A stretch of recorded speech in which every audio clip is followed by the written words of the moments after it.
अब एक smart trick आपको बताते हैं, एक ऐसा ट्रिक जो पेपर में मेरे भाई बिना क्वेश्चंस को पढ़े ही आपको मदद करेगा सॉल्व करने में। जैसे मेंस का एक क्वेश्चन मेरे सामने यहाँ पर ही आया, और जब ये सवाल आया तो हमने यहाँ देखा कि क्वेश्चन में हमसे क्या पूछा गया। तो क्वेश्चन में कहा गया जी अगर आप इसको देखिए, इसको देखिए, इसको देखिए, मैं बिल्कुल किसी को देखने में इंटरेस्टेड ही नहीं हूँ, मैं तो सिर्फ इतना देख रहा हूँ जी 22 हो गया और जमा 11 हो गया। 22 से 11 कितना होता है, 22 और 11 33, और 33 में से 33 खत्म तो मेरे भाई आ जाएगा 0।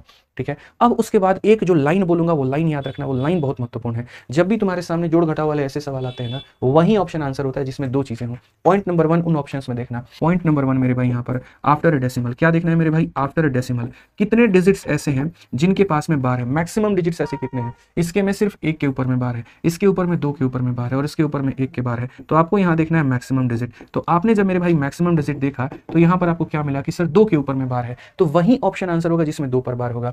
यहाँ पर 3 के ऊपर में बार है, नहीं हो सकता। यहाँ 1 के ऊपर में बार है, नहीं हो सकता। यहाँ 2 पर बार है, यहाँ 2 पर बार है, तो इन्हीं दोनों में से कोई एक आंसर होगा। तो ये है सिर्फ पॉइंट नंबर 1। और पॉइंट नंबर 2 मेरे भाई क्या है, पॉइंट नंबर 2 ये है कि डेसिमल के बाद में कितने डिजिट ऐसे हैं जिसके ऊपर में बार नहीं है।